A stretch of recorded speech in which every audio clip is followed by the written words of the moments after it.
नमस्कार दोस्तों, मैं फिर से अपने चैनल में स्वागत करता हूं आप सभी का। और भैया आज मैं बहुत खुश हूं क्योंकि पहली बार मुझे कुछ लड़कों ने पर्सनल फोन कर कर बोला कि सर आपका जो डीजीएमएस एग्जाम ट्रैकर जो आपने बनाया था वो वाकई में एग्जाम को ट्रैक कर गया।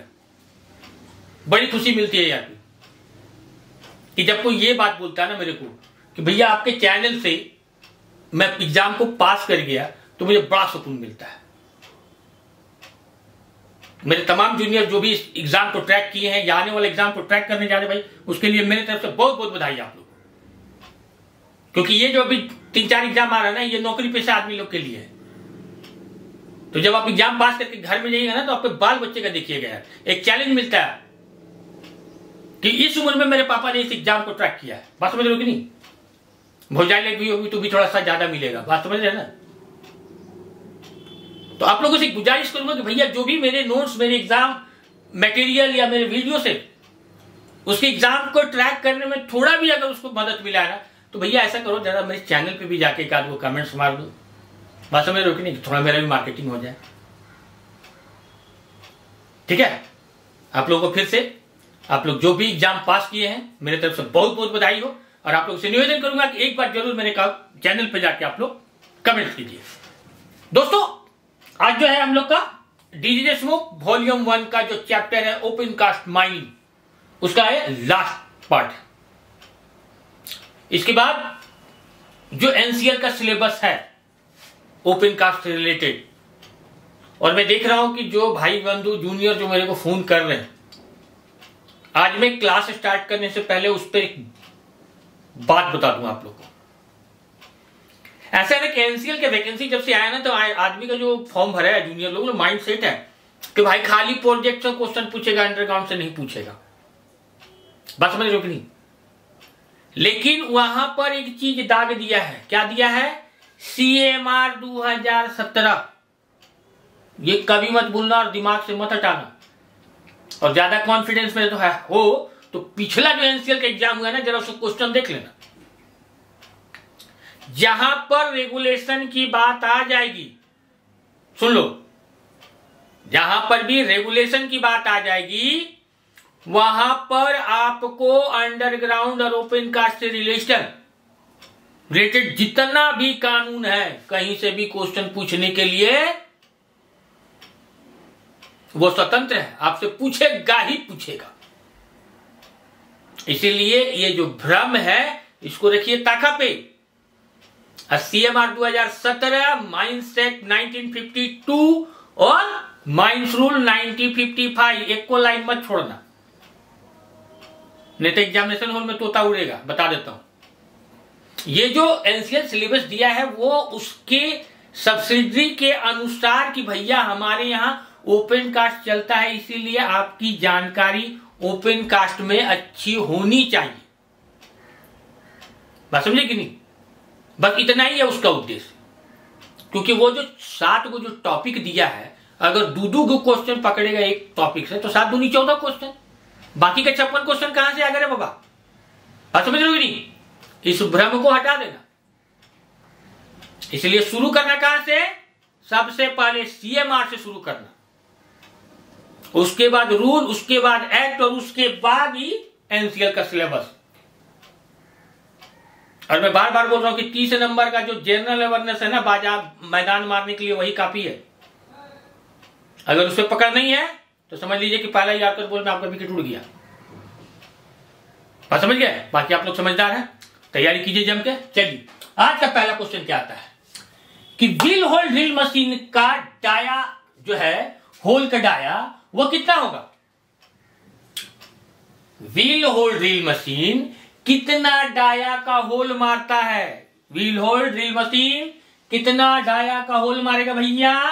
तो 125 mm to 300 mm, 125 mm to 300 mm। Clear? इसी में एक क्वेश्चन आता है कि व्हील होल ड्रिल मशीन कितना डेप्थ का होल मारता है। क्या आता है क्वेश्चन कि व्हील होल ड्रिल मशीन कितना डेप्थ का होल मारता है? कितना डेप्थ का मारेगा? 6 mm टू 18 mm। कितना मारेगा? 6 mm to 18 mm।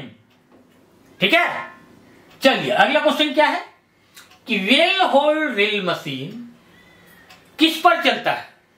क्या है अगला जो है कि वेल होल ड्रिल मशीन किस पर चलता है, किस पे चलेगा, क्लाउलर, चैन और डीजल या electric.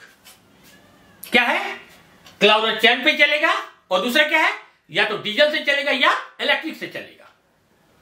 Well whole drill machine किस पे चलता है, क्लाउलर चैन पे चलता है।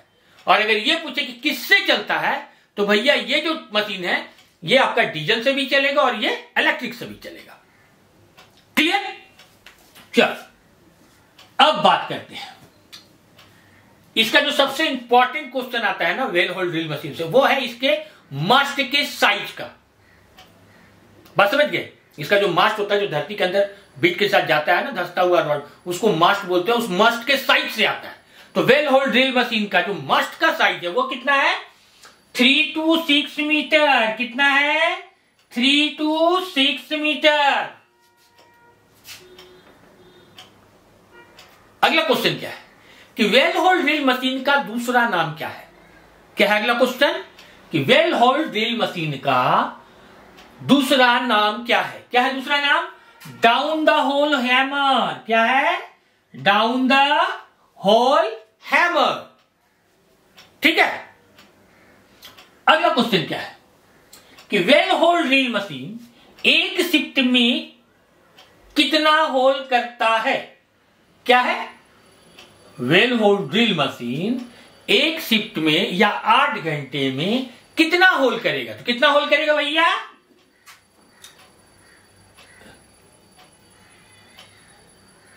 20 होल करेगा। कहां पे, सैंड और कोल में। कितना करेगा, 20 होल करेगा। कहां पे, सैंड और कोल में। यानी जो बलुआ पत्थर होता है ना सैंड रॉक, उसमें, और कोयला में ये करेगा 20 होल। अब बात करते हैं कि किस डेप्थ का करेगा। तो भैया 9 मीटर डेप्थ का। किस डेप्थ का, 9 मीटर डेप्थ का।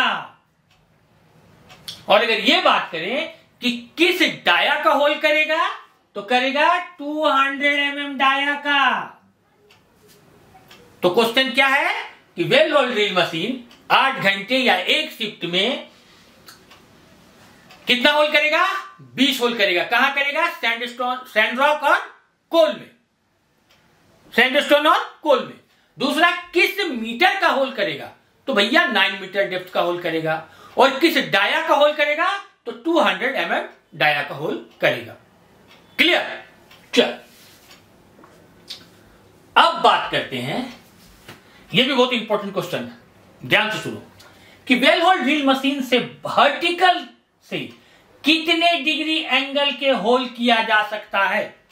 क्या है, वेल होल ड्रिल मशीन से वर्टिकल से कितने डिग्री एंगल के होल किया जा सकता है। कितने डिग्री का, 20 डिग्री का। कितने का, 20 डिग्री का।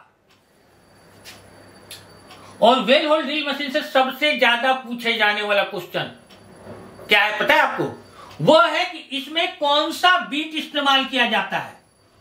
वेल होल ड्रिल मशीन में कौन सा बीट इस्तेमाल किया जाता है, कौन सा, त्रिकोण बीट या ट्राइकोन बीट, TRICON, त्रिकोण बीट। अगला क्वेश्चन क्या है, इंक्लाइन ड्रिलिंग से वर्टिकल से कितने डिग्री एंगल का होल किया जाता है। क्या है, वेल होल ड्रिल मशीन में इनका इंक्लाइन ड्रिलिंग से वर्टिकल से कितने डिग्री एंगल का होल किया जाता है। कितने डिग्री का, 30 डिग्री का। वेल होल ड्रिल मशीन में इंक्लाइन ड्रिलिंग से वर्टिकल से कितने डिग्री एंगल का होल किया जाता है, 30 डिग्री का। अब देखो टर्म आता भाई, ये एक्सपीरियंस वाला क्वेश्चन है, बात समझे कि नहीं, ध्यान से सुनना और अपने दिमाग में बैठा के रखना। जब कभी जॉब में जाओगे ना तो क्या होता है, सीनियर जूनियर को चलता है, इसको कुछ भी नहीं करता है। तो कुछ कुछ चीज ना भाई थोड़ा सीख के रखो। ये एक्सपीरियंस दम पे एक क्वेश्चन है, ध्यान से सुनना क्या बोलता है कि यदि होल के अंत में हार्ड रॉक लगता है तो ओपन कास्ट माइंस में टो से बचने के लिए क्या किया जाता है। यदि ओपन कास्ट माइंस में अगर तल्ली में हार्ड रॉक लग जाए तो ओपन कास्ट माइंस में टो से बचने के लिए क्या किया जाता है। देखो ओपन कास्ट माइंस में जो टो होता है ना, वो माइंस का पॉइजन है, क्योंकि एक छोटा सा भाग कहीं निकल गया ना आपका जो बेंच बना हुआ उससे, तो उसमें ब्लास्टिंग कीजिएगा तो थ्रो करके एकदम सीधा से निकल जाएगा। कई बार ऐसा होगा ना कि वो माइंस के बाहर फेंका जाएगा और उसी में ब्लास्टिंग ऑफिसर और ओबरमैन जो है ना ब्लास्टिंग वाला बड़ी तबियत से पिटाता है। 2-3 बार हम भी पिटाया भाई, बात समझ रहे हो कि नहीं। तो ये जो टो होता है ना, वो ब्लास्टिंग आपका जो सब्जेक्ट है उसे के लिए ये पॉइजन। जहां बेंच पे 1-2 को टो भेटा गया, समझ लो पीठ मजबूत करके जाना है ड्यूटी में, कि कहीं सामने वाला बस्ती में गया तो तबियत से राशन पानी मिलेगा। बात समझे कि नहीं। तो इसको कंट्रोल हमको कैसे करना है, ये क्वेश्चन का आधार यही है। क्या है कि यदि होल के अंत में हार्ड रॉक लगता है तो ओपन कास्ट माइंस में टो से बचने के लिए क्या किया जाता है। तो क्या करेंगे हम कि होल बेंच के फ्लोर से कुछ नीचे तक बढ़ा दिया जाता है। क्या है, 6 मीटर का मार रहे हैं ना, उसके नीचे बॉटम लगा हुआ है, उससे थोड़ा सा ज्यादा बढ़ा देना है। 2.5 फीट 3 फीट आप बढ़ा दीजिए, निकल जाएगा काम आपका। जो तो है जितना लगा हुआ है ना उससे ज्यादा नहीं, 2 फीट 2.5 फीट बढ़ा दीजिए, आपका काम निकल जाएगा। बात समझ गए कि नहीं। क्या करना है आपको, होल बेंच के फ्लोर से कुछ नीचे तक बढ़ा दिया जाता है। कहां पर, जहां होल मारते समय तल्ली में हार्ड रॉक मिल गया है वहां पर। बात समझिए कि चल अगला क्वेश्चन क्या है। अगला क्वेश्चन भैया ये जान लो कि यहां से जो क्वेश्चन आएगा वो है बकेटविल एक्सकावेटर से, और NICL का जो एग्जाम है उसके लिए ये अमृत है। ये 6-7 क्वेश्चन आएगा, उसमें से 1 क्वेश्चन आपको दाग देगा, इसकी फुल गारंटी है। अच्छे से सुनो, कॉपी में नोट करो। पहला क्वेश्चन क्या है कि बकेटविल एक्सकावेटर से माइनिंग करने में इंडिया का क्या स्थान है। क्या है पहला क्वेश्चन कि बकेटविल एक्सकावेटर से माइनिंग करने में इंडिया का क्या स्थान है। क्या स्थान है, 4th, चौथा स्थान है मेरे इंडिया का। दूसरा क्वेश्चन क्या आता है कि बकेटविल एक्सकावेटर से किस किस देश में माइनिंग बड़े पैमाने पर की जाती है। किस किस देश में, ईस्ट और वेस्ट, जर्मनी और ऑस्ट्रेलिया। क्लियर। चल अगला क्या है, एशिया की सबसे बड़ी लिग्नाइट माइंस कौन सी है। एशिया की सबसे बड़ी लिग्नाइट माइंस कौन सी है। कौन सी है भैया, अपना हिंदुस्तान का Neyveli lignite mines, Neyveli lignite mines. अब क्वेश्चन ये है कि नेवेली लिग्नाइट माइंस भैया इंडिया में कहां पर है। कहां पे है भैया, साउथ आर्कोट डिस्ट्रिक्ट तमिलनाडु। कहां पे है, साउथ आर्कोट डिस्ट्रिक्ट तमिलनाडु में। अगला क्वेश्चन क्या है कि इंडिया में लिग्नाइट बेस्ड कितने थर्मल पावर स्टेशन है। कितने हैं भैया, 2। पहला 600 मेगावाट आपका प्रोडक्शन करता है, दूसरा करता है 1470 मेगावाट। कितना करता है, पहला 600 मेगावाट और दूसरा करता है 1470 मेगावाट। और ये दोनों मिलकर, सबसे इंपॉर्टेंट बात बता रहा हूं तमिलनाडु स्टेट गवर्नमेंट का और लिग्नाइट माइन से रिलेटेड, कि ये दोनों पावर स्टेशन मिलकर तमिलनाडु के कुल इलेक्ट्रिक का 40% कंज्यूम करता है। कितना परसेंट, 40% कंज्यूम करता है। क्वेश्चन घुमा के ये दाग दे कि भैया lignite based thermal power station से तमिलनाडु क्या है, lignite based thermal power station से तमिलनाडु के कुल इलेक्ट्रिक का कितना परसेंट कंज्यूम किया जाता है। कितना परसेंट, 40% कंज्यूम किया जाता है। अब अगला क्वेश्चन क्या है कि लिग्नाइट का क्लैरिफिक वैल्यू क्या होता है। क्या है, लिग्नाइट का क्लैरिफिक वैल्यू क्या होता है। क्या होता है, 2600 to 3000 किलो कैलोरी पर केजी। कितना होता है, 2600 to 3000 किलो कैलोरी पर केजी। ठीक है। अगर लिग्नाइट में मॉइस्चर की बात करूं कि मॉइस्चर कितना होता है लिग्नाइट में, तो कितना होता है 45 to 60%। कितना होगा 45 to 60%। अगर लिग्नाइट में हम लोग ऐश की बात करें, क्वेश्चन ये पूछे कि लिग्नाइट में जो कोयला है उसमें ऐश कितना परसेंट है भैया, जरा ये बताइए। तो ऐश का परसेंटेज है लिग्नाइट कोल में 3 to 6%। लिग्नाइट कोल में अगर वॉलेटाइल मैटर की अगर हम लोग बात करते हैं, किसकी, वॉलेटाइल मैटर कितना परसेंट है भैया, तो 22 to 26%। Volatile matter in lignite coal कितना है 22 to 26%। अब बात करें हम लोग कि fixed carbon in lignite coal. Lignite coal में फिक्स्ड कार्बन कितना है भैया 20 to 26%। कितना है 20 to 26%। अब बात करें कि ग्राइंडेबिलिटी इंडेक्स कितना है, लिग्नाइट कोल का ग्राइंडेबिलिटी इंडेक्स कितना है, तो 108 to 127, 108 से 127। ग्राइंडेबिलिटी इंडेक्स इन लिग्नाइट कोल कितना है 108 to 127। क्लियर। अब बात करते हैं हम लोग अगला क्वेश्चन कि average bulk density of lignite, average bulk density of lignite कितना है। ध्यान से सुनना, ये फंसने वाला क्वेश्चन आएगा, ये ग्राम में भी देता है, टन में भी ऑप्शन देगा, समझ लो दोनों में से किस पे मारना है। क्या है क्वेश्चन कि average bulk density of lignite, average bulk density of lignite क्या है 1.15 ग्राम पर सीसी। अगर ग्राम में होगा तो क्या होगा पर सीसी 1.15 ग्राम पर सीसी, और अगर टन में दिया होगा तो क्या होगा 1.15 टन पर क्यूबिक मीटर। 1.15 टन पर क्यूबिक मीटर। ठीक है, चलो अगला क्वेश्चन क्या है कि लिग्नाइट माइंस में अल्टेशन वाटर का कितना प्रेशर लिग्नाइट के तल पर पड़ता है, यानी लिग्नाइट माइंस के जो तल पे वाटर प्रेशर पड़ता है वो कितना पड़ता है, कितना पड़ता है 6 to 8 kg पर सेंटीमीटर स्क्वायर। कितना वाटर प्रेशर पड़ता है 6 to 8 kg पर सेंटीमीटर स्क्वायर।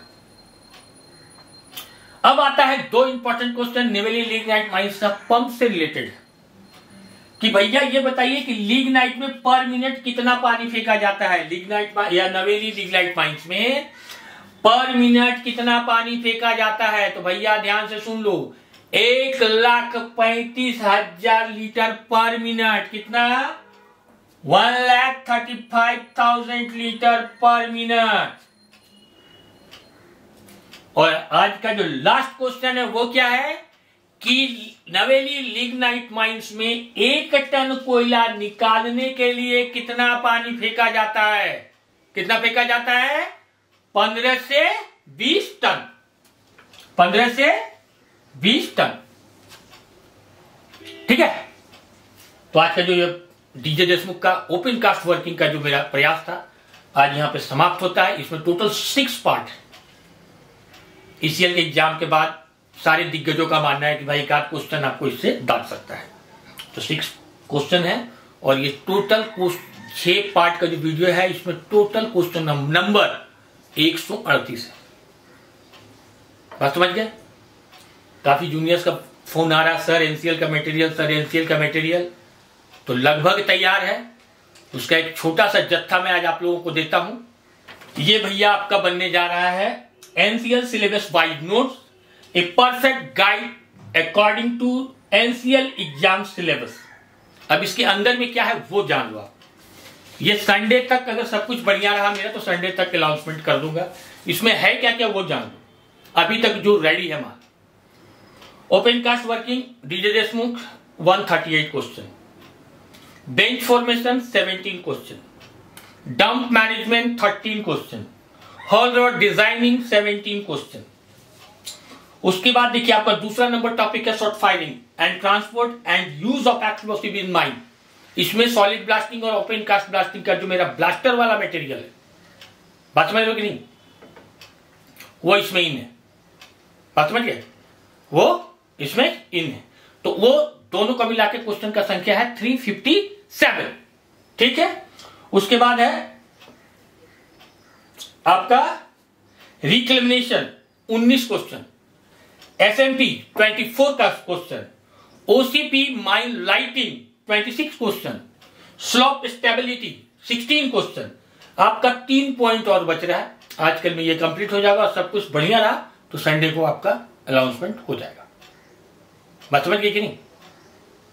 चलते चलते आप लोगों से गुजारिश करूंगा कि मेरे साथ इसी तरह जुड़ते रहिए, मेरी हिम्मत को बढ़ाते रहिए, दोस्तों में शेयर कीजिए।